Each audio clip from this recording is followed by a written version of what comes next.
PLID L45S1 ডিস্কটেপ, এটা হলো প্রথম পেজ। দ্বিতীয় পেজে বলা আছে C4, C3, C4, C45 সার্ভাইকেলে 4টা এবং কোমরে 3টা। এগুলা চাইপা গেছে, একটার পর একটা চাইপা গেছে। চাইপা যাওয়ার পরে ডাক্তার সাহেব এমআরআই করে এই রিপোর্টটা বের করেছেন। এগুলো এমআরআই রিপোর্ট, এগুলো এত আর দেখাতে চাই না, রুটটি ভিডিও বড় হয়ে যায়।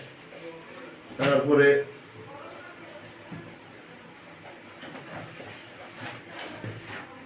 ওনাকে দেখেন উনি, তাই ওনাকে দেখেন এখানে স্ক্রিনশট দিয়ে রাখবেন। আপনার যেখান থেকে পৃথিবীর যেখান থেকে দেখবেন স্ক্রিনশট দিয়ে রাখবেন। তো উনি এমআরআই করেছেন, ভালো কথা। উনি লেখছেন PLID L45S1, উনি দ্বিতীয় পৃষ্ঠায় যান নাই, এই পৃষ্ঠাটা উনি দেখেন নাই। এইটা কতটুকু যুক্তিযুক্ত এটা আমি জানি না। আমার জানা মতে ওনাকে এই পৃষ্ঠাটাও দেখা উচিত ছিল এই রোগীরা চিকিৎসার ক্ষেত্রে। এত চিকিৎসা করে দিতে পারেন নাই, না পারার কারণে রোগী আমার কাছে চলে আসছে যে কোনোভাবে, দৌড়াইয়া দাবাইয়া অথবা মানুষজন দিয়া লোকজন ধৈরা যে কোনোভাবে আমার কাছে চলে আসছে। এদিকে তাকান, কিরাম? মোহাম্মদ শফিউল্লাহ। শফিউল্লাহ, বাড়ি কোথায়? বাড়ি লালমাই হাজিপুর। লালমাই হাজিপুর। এই সমস্যাটা কতদিন? এই সমস্যা আমার 6-7 মাস। 6-7 মাস। এখন সমস্যা কি হয়? সমস্যা কোমরে ব্যথা, দাঁড়াইলে বা বসলে বসার থেকে উঠলে ব্যথা। এই হাতে হাতে মাঝে মাঝে ব্যথা করে হাতে। রাতে ঘুমের মধ্যে ব্যথা আছে। ঘুমের মধ্যে হাতে ব্যথা আছে।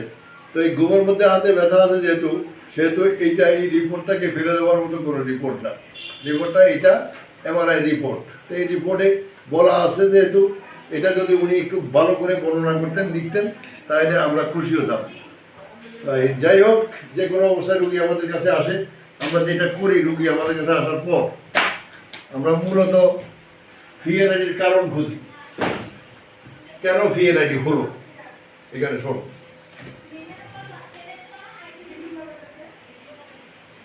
তোর ভিডিও নাই তো, তাই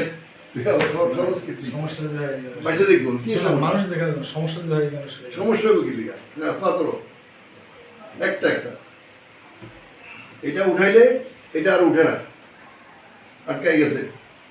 আবার এটা ওইটা তোলো, এটা এখানে আটকাই গেছে, এটা আর উঠে না। এটা এখানে নিচে রাখো, এখানে গেলে আর ঘুরে না।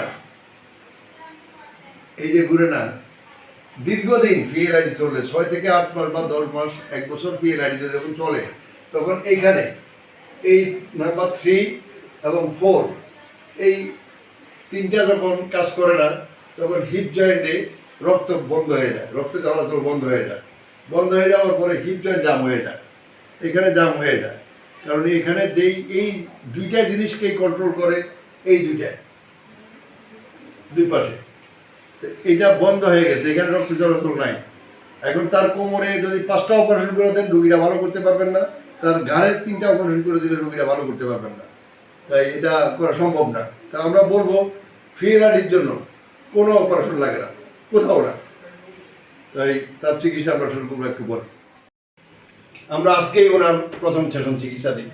প্রথম সেশন চিকিৎসা শেষে আমরা তাকে বলছি নিচে বসতে থাকবো। বসো বসো, ইজিলি বসো, বসো, আবার বসো, বসো, এখানে দাঁড়াও, মাটি দাঁড়াও, ধরো, বসো, আবার ধরো, বসো। কেউ মনে করবেন না এই কাজটা আমরা শুধু ক্যামেরার সামনে করেছি। আমরা এই কাজটা আগে বাইরে করি, করার পরে সব কিছু যখন দেখি যে ঠিকঠাক আছে, তখন এসে আমরা ক্যামেরার সামনে নিয়ে আসি তাকে। অপরদিকে তার বলা হয়েছে ঘাড়ে এবং কোমরে 2 জায়গায় অপারেশন করতে, ওষুধ খেয়ে ভালো না হইলে অপারেশন করতে। আমরা বলবো তার সারা জীবনে অপারেশন লাগবে না, কোনো দরকার নেই। 1 দ্বিতীয় হলো সব কাজ করবো আজকে থেকে, কোমরে একটা বেল্ট কিনবে আপাতত, বেল্টটা আমরা দেখাই দিব। বেল্ট আছে বাড়িতে? বাড়িতে থাকলে তো লাভ নাই, এই বেল্টটা পরবা। আচ্ছা, পরে জার্নি করবা, করার সময় এখন তোমার কাছে যে ওইদিকে তাকাও, এখন যে তোমার কাছে আমরা চিকিৎসা দেওয়ার পরে টোটাল ব্যথাটা কত দূর আছে? আলহামদুলিল্লাহ অনেক কম। কতটা? 100-র মধ্যে কত? 100-র মধ্যে 60-70। 60-70, অনেক বেশি। এত হয়নি, হয়েছে আর একটু কম, হয়তো কালকে বা পরশু চিকিৎসা দেওয়ার পরে সে আরও কমে যাব। এরপরে হয়তো 3টা বা 4টা চিকিৎসা লাগবে, 4 দিন চিকিৎসা নিলে সে সুস্থ হয়ে যাবে একেবারে। আবার 2 বছর পরে আইসা যদি সমস্যা হয়, বিদেশ থেকে আইসা চিকিৎসা নিতে পারবে, কোনো সমস্যা নেই। সে বিদেশে যাইয়া সব কাজ করবে। আজকে থেকে বাড়িতে যাইয়া যত কাজ আছে সব করবা, যা ডাক্তার সাহেব নিষেধ করছে। ঠিক আছে? তোমারে বলছে অজু করবা না, এভাবে অজু করবা না, তোমারে বলছে যে নিচে বসবা না, তোমারে বলছে হাই কমোড ইউজ করবা, তোমারে বলছে কি সেজদা দিয়ে নামাজ পড়বা না, তোমারে বলছে ভারী দিন চাকরি দিবা না। এই তো এইগুলার সবটাই তুমি করবা আজকে থেকে।